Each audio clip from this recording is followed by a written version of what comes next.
I've been thinking why foreigners cannot own land in Japan. John, do you think people can own land here? You have a Japanese partner, sure. Japanese partner? Yeah. If you have the ownership is actually Japanese.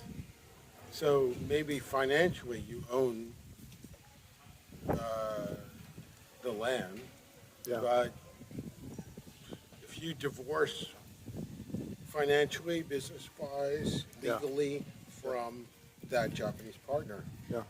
then you own nothing, which is very similar to how women in the United States were treated prior to maybe the 1970s, where they really didn't have any rights to property ownership, That's right. and suddenly they did. And what happened? The divorce rate exploded. I don't think Japan has that danger, where you get like so many foreign spouses, claiming ownership of land and businesses and property. Anyway, I'll come back to you.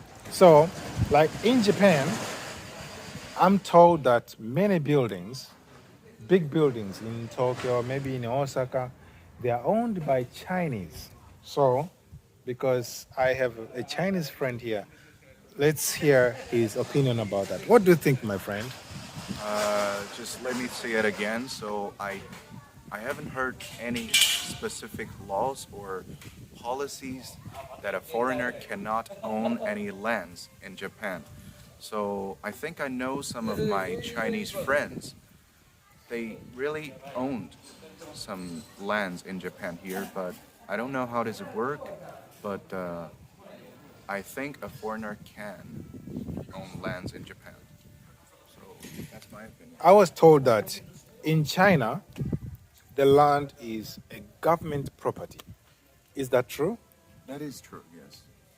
And if you own lands, you can own it some ways, but you can lend it from, the government can lend some lands to you, and the maximum term is 70 years.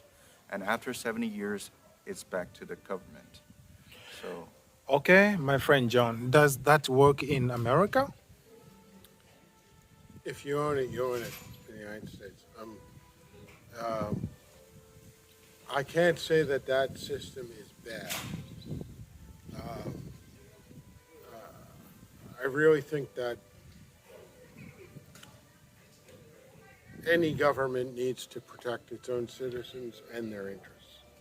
Yeah, I totally agree with that. I was like, well, yeah, I mean, if you own, well, certainly 70 years. I mean, if you own a business for 70 years, you can't maintain that as foreign ownership. That's right. But okay, let's talk about Japan. Years later, That's true. That's true. That's true. McDonald's in Beijing is still an American company. I think that's a really great rule. I So think that's great. in Tanzania, yeah, all the land is president's property. Really? Yeah. Japan is good. It's making all big Chinese people with money to have big mansions. That's a good system.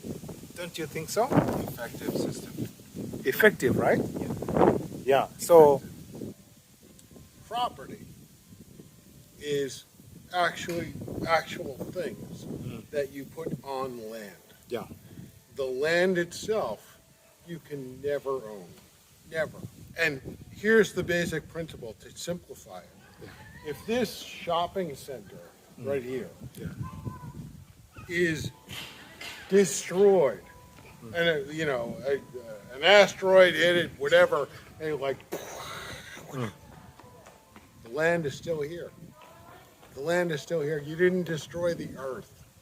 You cannot insure the earth. You can insure this stonework here, the walkway, whatever. You can insure this goddamn sun right here. Property and land are two different things. So Chinese are big in Japan because they own big mansions, and that's true, right? I think my friend here is trying to say that land is a kind of property. And during your lifetime, if you're a businessman, If you you can put own it. something on it. Yes, if you put something on it, it's your property. And that's what Chinese are doing in Japan. That's what everybody is. McDonald's, and you create a McDonald's restaurant on Japanese soil, you can own the Japanese McDonald's restaurant. We'll And come back on which with a moment. Sorry, it's DJ.